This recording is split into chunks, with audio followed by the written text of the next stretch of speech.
ndaitofudza mombe kumashanga. Saka motikari yakapfuura kuma past 2 ina iye vanikwa vari kutema huno vachitengesera kumwana kumaini. Saka motikari ndobva yadzoka ndobva yaenda. Hapana kutora nguva ndobva adzoka nomotabhaiki. Ndikatogara nevarume vaviri. Ndikatogara pasi tobva asvika zvanzi iwewo ndowafundira kuforesi. Ndikati kuita handina.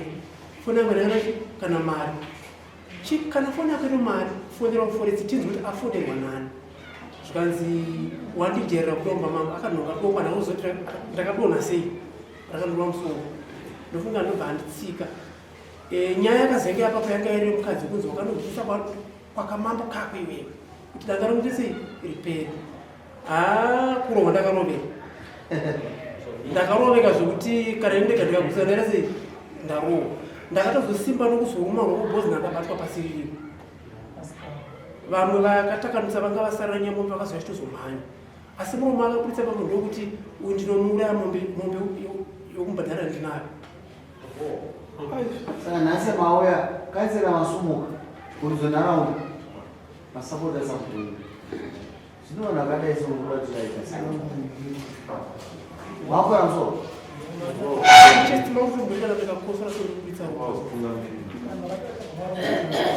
toita sei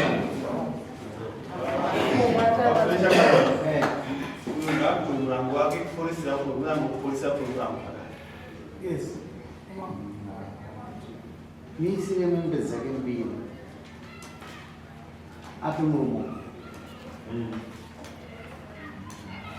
ununhu wedu murumo atiri zvokurwa misile mbudzi dzake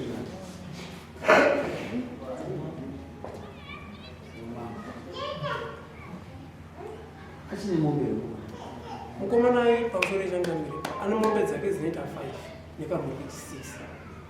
Dambudziko riripo nderekuti kana pamusangano wevhireji hauyi development haparticipate kana kubasa chako handienda haatomboenda. Saka munhu iyeyo ndakutya nokuti autaura mashoko ekuti kana pandakambasa rechipiri akataura kuti ucharuma muvhu mena haidhuri ucharuma mudhaka mena haingodhura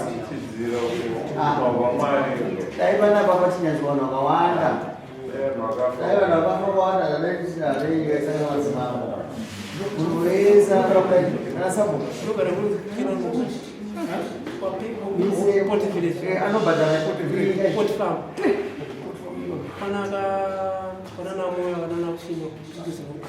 anobhadhara kumisa like izvozvo maita basa chakura chekufundira inanise kunamba dzemari uwo matora ndikunamba dzakakanzira aripo here